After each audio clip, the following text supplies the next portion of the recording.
ನಮಸ್ಕಾರ ಸ್ನೇಹಿತರೆ, ಸ್ವಾತಿ ವಿತ್ ಮಹತಿ ಚಾನೆಲ್ಗೆ ಹಾರ್ದಿಕ ಸ್ವಾಗತ. ಚಾನೆಲ್ಗೆ ಸಬ್ಸ್ಕ್ರೈಬ್ ಮಾಡ್ಕೊಳ್ಳಿ ಮತ್ತು ಬೆಲ್ ಐಕಾನ್ ಕ್ಲಿಕ್ ಮಾಡಿ. ಬನ್ನಿ ಅಣಬೆ ಪಲ್ಯ ಮಾಡೋದು ಹೇಗೆ ಅಂತ ನೋಡೋಣ. ಈರುಳ್ಳಿ, ಶುಂಠಿ ಬೆಳ್ಳುಳ್ಳಿ ಪೇಸ್ಟು, ಟೊಮೆಟೊ, ಒಂದು ಕುಕ್ಕರಲ್ಲಿ ಎಣ್ಣೆನ ಕಾಯಕ್ಕೆ ಇಟ್ಕೊಂಡಿದ್ದೀನಿ. ಅದಕ್ಕೆ ಈರುಳ್ಳಿನ ಹಾಕಿ ಚೆನ್ನಾಗಿ ಫ್ರೈ ಮಾಡ್ಕೋಬೇಕು. ನಾನು ಒಂದು ಈರುಳ್ಳಿನ ತೊಗೊಂಡಿದ್ದೀನಿ, ದೊಡ್ಡ ಈರುಳ್ಳಿ ತೊಗೊಂಡಿದ್ದೀನಿ. ಇದು ಗೋಲ್ಡನ್ ಬ್ರೌನ್ ಆಗೋವರೆಗೂ ಚೆನ್ನಾಗಿ ಫ್ರೈ ಮಾಡ್ಕೊಳ್ತಿದ್ದೀನಿ.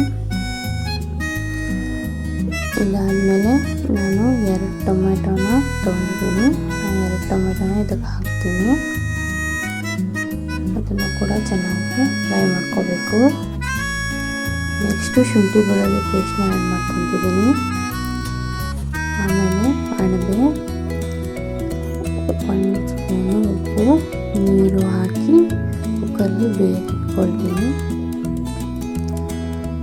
ಚೆನ್ನಾಗಿ ಬೆಂದಮೇಲೆ ಒಗ್ಗರಣೆಗೆ ಪಾತ್ರೆಯಲ್ಲಿ ಎಣ್ಣೆ ಮತ್ತು ಈರುಳ್ಳಿಯನ್ನು ಹಾಕಿ ಚೆನ್ನಾಗಿ ಫ್ರೈ ಮಾಡ್ಕೊಳ್ತಿದ್ದೀನಿ.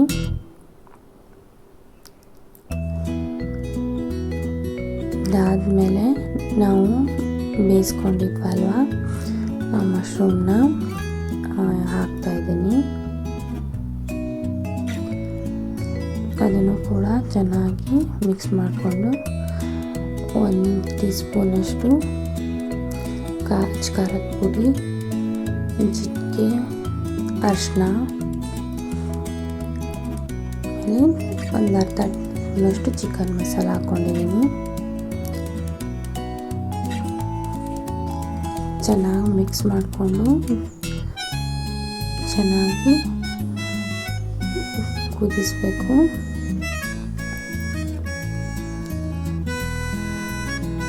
ಆಮೇಲೆ ರುಚಿಗೆ ತಕ್ಕಷ್ಟು ಉಪ್ಪು ಹಾಕ್ಕೋಬೇಕು.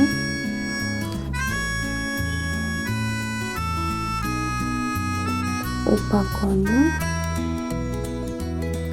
ಚೆನ್ನಾಗಿ ಮಿಕ್ಸ್ ಮಾಡಿಕೊಂಡು ಕೊತ್ತಂಬರಿ ಸೊಪ್ಪನ್ನು ಆ್ಯಡ್ ಮಾಡ್ಕೊಳ್ತಿದ್ದೀನಿ.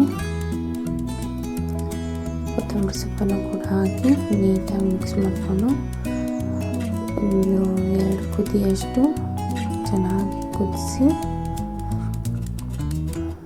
ಕುದಿಸ್ಬೇಕು. ಅದಾದಮೇಲೆ ನಮ್ಮ ಅಣಬೆ ಪಲ್ಯ ರೆಡಿ.